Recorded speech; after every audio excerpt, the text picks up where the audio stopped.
Salah paham kah? Halo, Papa. Sapa Sila tersenyum lebar dengan nada ceria seperti biasa, seolah tidak terjadi apa-apa dengan Sila sebelumnya. Kamu di mana, Nak? Papa sangat khawatir. Apa Tuan Muda Fox Group memaksamu? Tanya Suryo. Sila terkikik lucu. Tidak, Pak. Sila memang ingin ke puncak. Sila tidak berani bicara langsung ke Papa karena Papa pasti ngomel bilang Sila bolos kerja. Hehe. Lain kali beritahu Papa, Nak. Papa tidak akan mengomelimu. Ya sudahlah, Papa mengerti pekerjaanmu memang sulit. Papa minta maaf, Nak. Bagaimana jika kamu berhenti menjadi model, Nak? Papa bisa bekerja sekarang? Sila terkekeh. Papa, silakan mengurangi 60% pekerjaan Sila bagaimana? Sila sangat suka dunia modeling, Pak. Iya, Pak. Rengek Sila. Suryo tak bisa berkata-kata lagi jika Sila sudah bilang sangat suka. Sila sangat mirip dengan Suryo dari segi sifat dan keras kepala mereka. Jika Sila sudah bilang suka, maka tidak ada yang bisa melawannya. Sila bermain sepeda di sekitar area villa pribadi Farel bersama Pipi. Sila, kamu tidak lihat jadwal kuliah? Tanya Pipi. Sila menghentikan kayuhan sepedanya. Maksud kakak, Pak dosenku mengatakan sesuatu. Mereka ingin mengadakan pertemuan antara mahasiswi online yang ada di aula Hotel Fox Group. Jawab Pipi. Kenapa berkumpul? Bukankah belajarnya memang sistem online ya? Kami tidak pernah bertatap muka, hanya dosen menjelaskan, kami menyimak dan bertanya lewat rekaman suara. Tanya Sila dengan heran. Dosenmu menikah dan dia mengundang mahasiswa-mahasiswinya. Jawab Pipi dengan datar karena Sila yang kuliah tidak tahu acara kampusnya sendiri. Malah Pipi yang tahu padahal bukan Pipi yang kuliah. Biarkan saja kak, aku tidak mau datang. Kami tidak pernah dekat dengan dosen. Jawab Sila kembali mengayuh sepedanya. Tetap saja dia dosenmu, Sila. Gerutu Pipi mengayuh sepeda dan mengejar Sila. Sila tertawa riang melupakan semua masalah yang menimpanya. Pipi tersenyum karena ia senang Sila baik-baik saja. Beruntung Sila memiliki tuan muda. Jika aku cerita tentang apa yang tuan muda lakukan saat Sila tertidur, memarahi seorang dokter karena tidak mengizinkan memeriksanya, mungkin Sila akan berpikir tidak bagi perempuan lain. Batin Pipi yang tahu sifat Sila yang aneh bin unik dan ajaib. Jika perempuan lain pasti akan jingkrak-jingkrak lalu menyombongkan diri karena telah berhasil membuat seorang tuan muda Fox Group tergila-gila padanya. Tapi Sila malah berbeda, karena perbedaan itulah Farel begitu menggilainya. Apa Om Rapan belum juga bangun ya? Gumam Sila. Sila melihat jam dinding sudah menunjukkan pukul 17:12 sore. Sejak pagi Farel tidur tidak terbangun sedikit pun, hanya sekedar meminta makan.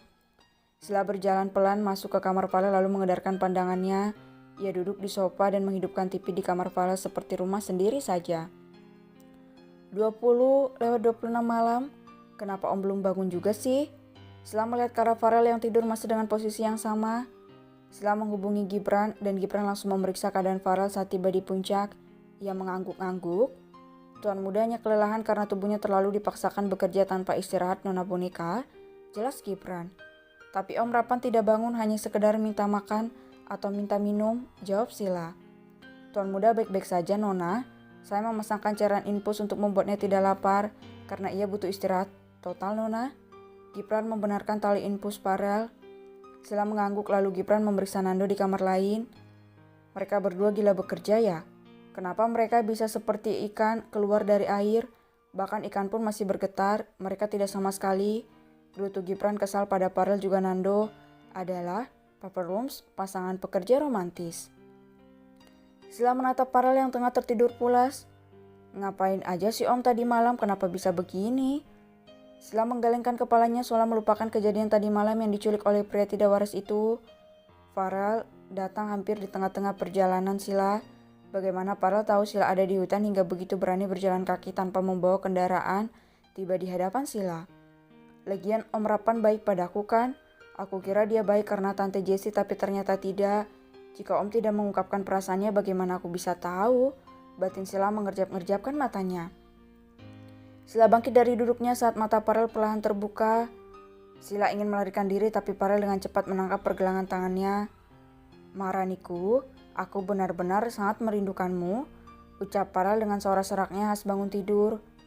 Sila menelan salipannya mendengar suara Farel yang seksi.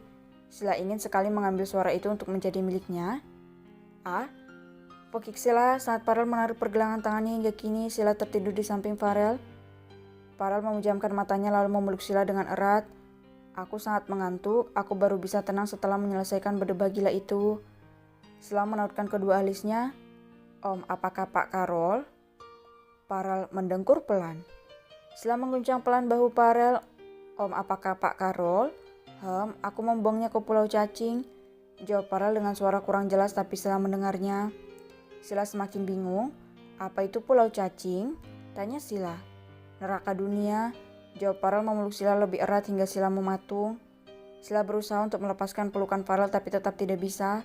Karena Farel memeluknya begitu erat hingga semut pun sulit untuk masuk. Tapi ajaibnya Sila tidak sesak napas karena pelukan Farel itu yang erat seolah tidak memberi celah. Sila yang lelah hanya bisa diam sambil menatap ke arah Farel yang tertidur seperti anak kecil. Bibir Sila melengkung ke atas. Ternyata Om tidur tidak ada garang-garangnya sama sekali. Batin Sila tersenyum lebar. Sila meraba-raba kantong celananya hingga akhirnya ia menemukan spidol hitam. Dengan usilnya Sila mengukir bunga dan kumis di wajah tampan Farel yang tidak terusik sama sekali saat memeluk dunianya. Sila tertawa cekikikan melihat hasil karyanya. Brak, sayang, panik Jessie membuka pintu kamar Farel di waktu yang tidak tepat. Sila membelalak syok karena ia tahu suara itu. Tante, tebak Sila. Jessie yang awalnya panik berubah sumringah seketika berjalan ke arah Sila yang terlihat tidak bisa lepas dari pelukan putranya.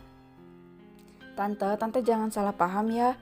Om Rapan ini tiba-tiba memeluk Sila karena berpikir Sila ini bantal guling. Jelas Sila. Ya sayang iya, mana bantal gulingnya? Tanya Jessie menahan tawa ikut saja drama Sila yang merupakan gadis polos. Di sofa tante, tadi Sila pakai buat nonton. Jawab Sila nyengir. Jessie mengambil bantal Farel lalu memberikannya ke Sila.